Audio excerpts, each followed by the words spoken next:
Information treasury کے معزز ناظرین کرام السلام علیکم۔ ناظرین کرام، آج کی ویڈیو میں ہم آپ کو لے کر جائیں گے پاکستان کے ایک خوبصورت شہر ہری پور میں۔ ہری پور شہر کی بنیاد 1821 میں ہری سنگھ نلوا نے فوجی نقطہ نظر سے رکھی، جو مہاراجہ رنجیت سنگھ کی فوج کا جنرل تھا۔ ہری پور تحصیل کو 1 جولائی 1992 میں ضلع کا درجہ دے کر ضلع ایبٹ آباد سے علیحدہ کر دیا گیا۔ ہری پور پاکستان آزاد ہونے سے پہلے ریاست امب کا حصہ تھا۔ یہ شہر اسلام آباد سے 65 کلومیٹر اور ایبٹ آباد سے 35 کلومیٹر دور واقع ہے۔ ہری پور ہزارہ ڈویژن اور صوبہ خیبر پختونخوا کے مابین ایک پھاٹک کا درجہ رکھتا ہے۔ اپنے منفرد محل وقوع کی وجہ سے ہری پور کی حدود 8 مختلف اضلاع سے ملتی ہیں، جن میں ایبٹ آباد، مانسہرہ، پنیر، اٹک، راولپنڈی، اسلام آباد اور صوابی شامل ہیں۔ ہری پور موسم کے لحاظ سے گرم، بارانی معتدلہ خطے میں شمار کیا جا سکتا ہے۔ ہری پور ضلع کا کل رقبہ 1725 مربع کلومیٹر ہے اور کل آبادی تقریباً 10 لاکھ ہے۔ ضلع ہری پور کو غازی اور ہری پور 2 تحصیلوں میں تقسیم کیا گیا ہے۔ صوبائی اسمبلی کے لیے ضلع 4 صوبائی حلقوں میں تقسیم ہے، جبکہ قومی اسمبلی کا 1 حلقہ ہے۔ 2002 میں منعقدہ بلدیاتی انتخابات میں ضلع ہری پور کو 45 یونین کونسلوں میں تقسیم کیا گیا، جن میں سے 37 ہری پور جبکہ صرف 8 تحصیل غازی میں شامل ہیں۔ صنعتی لحاظ سے ہری پور صوبہ خیبر پختونخوا میں بڑا ضلع ہے۔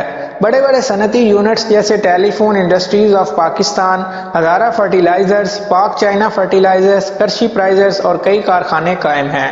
علاوہ ازیں عطار انڈسٹریل اسٹیٹ میں کئی چھوٹے بڑے کارخانے لگائے گئے ہیں۔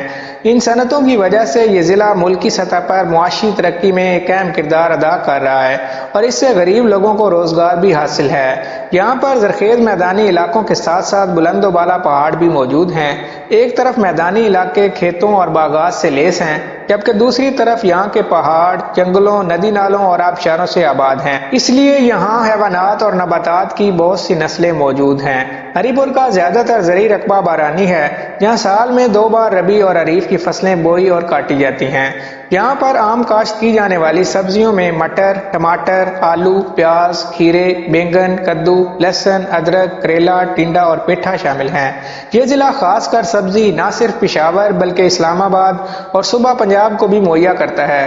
ہری پور میں پھلوں کے باغات کثرت سے موجود ہیں، جن میں لوکاٹ، امرود، مالٹا اور لیچی جیسے پھل پیدا کیے جاتے ہیں۔ خاص کر لوکاٹ کی پیداوار کے حوالے سے ہری پور بہت مشہور ہے۔ اس کے علاوہ خانپور میں پیدا ہونے والے مالٹے ذائقے میں ثانی نہیں رکھتے۔ ان باغات میں بلڈ مالٹا اور شکری مالٹا حاصل کیے جاتے ہیں۔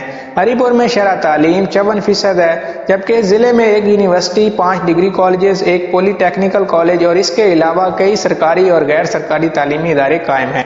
ہری پور میں دنیا کا سب سے بڑا ڈیم تربیلا ڈیم واقع ہے، جبکہ اس کے علاوہ خانپور ڈیم، بطری ڈیم، خیر بارہ ڈیم قابل ذکر ہیں۔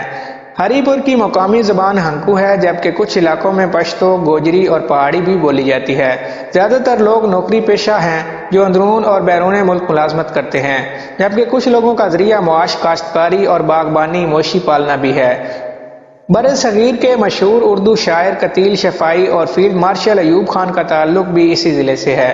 ہری پور کی مشہور سیاسی شخصیات میں راجہ سکندر زمان، گور ایوب خان، عمر ایوب خان، یوسف ایوب خان، راجہ عامر زمان، قاضی محمد اسد، اختر نواز خان، گور نواز خان، پیر صابر شاہ اور فیصل زمان جہاں والا شامل ہیں۔ اس کے علاوہ مشہور فوک گلوکارہ افشاں زیبی کا تعلق بھی اسی ضلع سے ہے۔ ہزارہ موٹر وے، ہری پور by pass, Ghazi Barotha project اور سی پیک جیسے منصوبوں کی وجہ سے ہری پور کا مستقبل روشن ہے۔ ناظرین، آج کی ویڈیو میں بس اتنا ہی تھا۔ ویڈیو پسند آنے کی صورت میں ویڈیو کو لائک اور چینل کو سبسکرائب ضرور کر دیجیے گا۔ ملتے ہیں اگلی ویڈیو میں، تب تک کے لیے اپنا خیال رکھیے گا۔ اللہ حافظ۔